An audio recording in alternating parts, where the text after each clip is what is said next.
ہم جتنی بھی عبادت کرتے ہیں وہ دو طرح کی ہے. ایک ہے ظنی القبول، ظن کے درجے پر، گمان، خیال.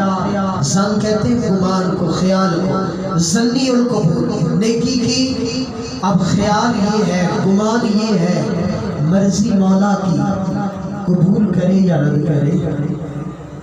ہم نماز پڑھتے ہیں، کوئی نمازی یہ کہہ سکتا ہے کہ میں نے آج تک جتنی نمازیں پڑھی ہیں وہ قبول ہیں؟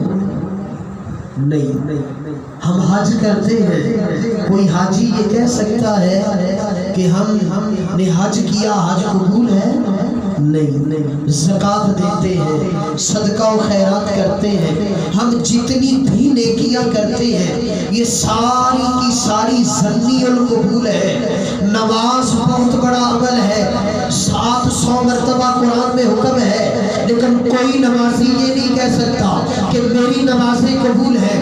اس لیے عمل بڑا ہے، مرضی مولا کی قبول کرے یا رد کرے.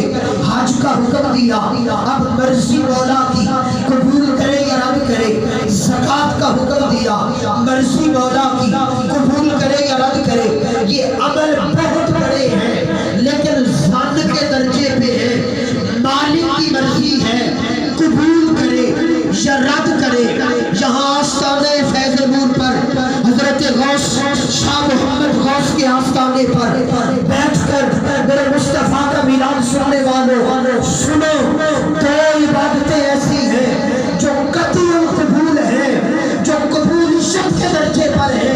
نماز عمل بڑا ہے، مرضی مولا کی قبول کرے یا رد کرے. حج عمل بڑا ہے، مرضی مولا کی قبول کرے یا رد کرے.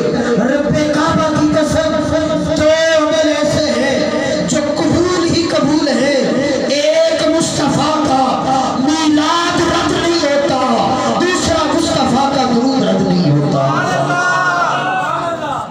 ایک مصطفیٰ کا، یہ اسپیکر والے بھائی اس کو بالکل سادہ کر دیں، کوئی اس کی بند کر دیں، بالکل سادہ کر دیں. ایک مصطفیٰ کا درود رد نہیں ہوتا، دوسرا میرے مصطفیٰ کا میلاد رد نہیں ہوتا. اب ذہن میں سوال آ سکتا ہے نماز رد کیوں ہے، درود قبول کیوں ہے؟ عمل تو وہ اتنا بڑا ہے، نماز رد کیوں ہے؟ اس لیے صاحبو، نماز کا رب نے ہمیں حکم دیا، خود نہیں پڑھتا. ہمیں حکم دیا، خود نہیں پڑھتا. فرمایا تمہارا عمل ہے، تم کرو. اس میں غلطی ہے، مجھ سے دعا کرو. اس میں کمی رہ گئی، سجدہ سہو کرو. تمہارا عمل ہے. حج کا حکم دیا، خود حج نہیں کرتا. زکوٰۃ کا حکم دیا، خود زکوٰۃ نہیں دیتا. اس لیے یہ بندوں کے عمل ہے. فرمایا تم کرو، مرضی میری قبول کروں یا رد کروں. لیکن رب جانتا تھا بندوں کے ارمان مچلیں گے، خیالات بہیں گے کہ مالک اتنے بڑے بڑے عمل تو نہیں کرتا، کوئی ایک عمل تو ایسا بنا دیتا ہم کہہ سکتے ہم بھی کر رہے ہیں، ہمارا رب بھی کر رہا ہے. فرمایا اہل ایمان، میں نے تمہاری خواہش پوری کر دی. ان اللہ و ملائکتہ یصلون علی النبی یا ایھا الذین آمنوا صلوا علیہ وسلموا تسلیما. ایمان والو درود پڑھو، میں بھی پڑھ رہا ہوں، تم بھی پڑھو. فرمایا میں یہ عمل کر رہا ہوں اس لیے تم بھی کرو. نماز تمہارا عمل ہے، کمی کوتاہی مرضی میری، قبول کروں یا رد کروں. کیونکہ وہ میں نہیں کر رہا لیکن مصطفیٰ پہ درود میں بھی پڑھ رہا ہوں. اے عاشقو تم بھی پڑھو، جو کمی رہ جائے گی میں رب مصطفیٰ ہوں، میں پوری کر دوں گا. میں میلاد تم بھی مناؤ، میں نے بھی منایا، میں بھی منا رہا ہوں. جو کمی رہ جائے گی میں رب مصطفیٰ پوری کر دوں گا. تو اس لیے یہ ظنی القبول نہیں، یہ قطعی القبول اعمال ہیں.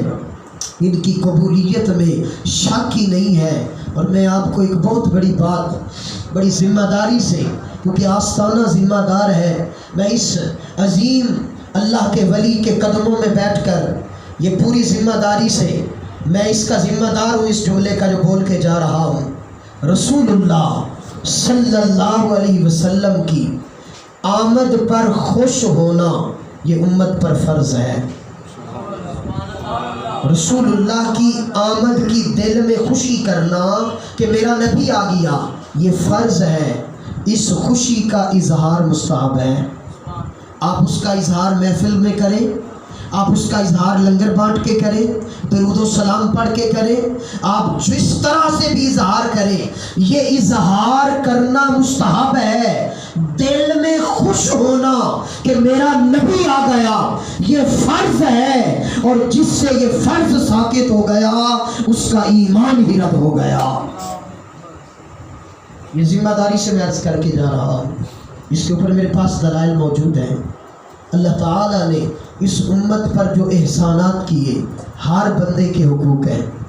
ماں باپ کے اولاد پر حقوق ہیں، اولاد کے ماں باپ پر حقوق ہیں، بیٹیوں کے حقوق ہیں، بہوؤں کے حقوق ہیں، بیٹوں کے حقوق ہیں، ہمسایوں کے حقوق ہیں، رشتہ داروں کے حقوق ہیں، یتیموں کے حقوق ہیں، غریبوں کے حقوق ہیں، حتیٰ کہ غیر مسلموں کے حقوق ہیں۔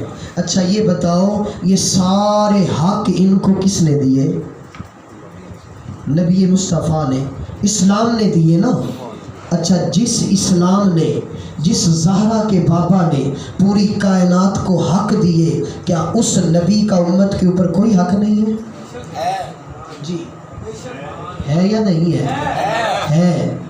بلکہ ہمارے تو بزرگوں نے پوری کتابیں لکھی ہیں، بحقوق المصطفیٰ الخصائص الکبریٰ، پوری کتاب ہے۔ بنعمت ذکریٰ، حضرت امام قسطلانی کی پوری کتاب ہے۔ محدث ابن جوزی کا پورا باب ہے، انہوں نے اس بات کے اوپر پوری کتابیں لکھی ہیں۔ اور اس امت پر جو میرے نبی کے حق ہیں، ان میں سے ایک حق یہ ہے کہ جب رسول اللہ کی ولادت کا مہینہ آئے تو مصطفیٰ کا میلاد منانا اور خوش ہونا میرے نبی کے جملہ حقوق میں سے ایک اس امت کے اوپر اور امتیوں کے اوپر ایک حق ہے۔ اور ہم تو وہ حق ادا کر رہے ہیں، ہم نمک حرام تھوڑے ہیں، ہم تو اپنے نبی کا وہ حق ادا کر رہے ہیں اور کرتے رہیں گے، اس لیے کہ رہے گا یوں ہی ان کا چرچا رہے گا۔ پڑے خاک ہو جائیں جب جانے والے، اور رضا دم میں جب تک دم ہے ذکر ان کا سناتے جائیں گے۔ اور ہمارے سنانے سے تو کچھ بھی نہیں ہوگا نا، کیونکہ جس کا ذکر خود رب کائنات بڑھا رہا ہے، اس مالک کے کائنات کے سونے حبیب کا ذکر ہم تو اپنے لیے کرتے ہیں نا۔ ما ان مدحت بمحمد بمقالتی، حضرت حسان بن ثابت کہہ رہے ہیں لوگوں، میں اپنے سونے نبی کی نعتیں اس لیے نہیں پڑھتا کہ ان کی شان بلند ہو جائے، وہ کہتے ہیں میں اس لیے کہتا ہوں تاکہ میرے لفظوں میں روح آ جائے، میرے لفظ سونے ہو جائے، ہم سمجھ جائیں۔ ہم تو اس لیے رسول اللہ کا ذکر کرتے ہیں، باقی ان کو حاجت نہیں ہے، بلکہ ان کی حاجت ہے خلیل اللہ کو، ان کی حاجت ہے موسیٰ کلیم اللہ کو۔ تو اس لیے یہ رسول اللہ کا میلاد ہے۔ اچھا میلاد کے دو پہلو ہیں، ایک ہے جشن میلاد، ایک ہے مقصد میلاد۔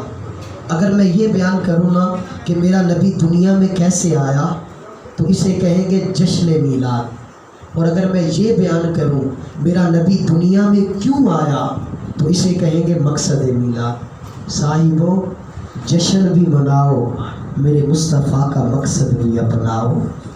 اگر میں یہ بیان کروں میرا نبی کیسے آیا تو خود نبی پاک سے پوچھ لیتے ہیں۔ حدیث مبارکہ میں آپ کی خدمت میں عرض کر دیتا ہوں، حضرت ارباز بن ساریہ رضی اللہ تعالیٰ عنہ اس حدیث کو روایت کرتے ہیں۔ غیر مقلدین کے بہت بڑے محقق ناصر الدین البانی نے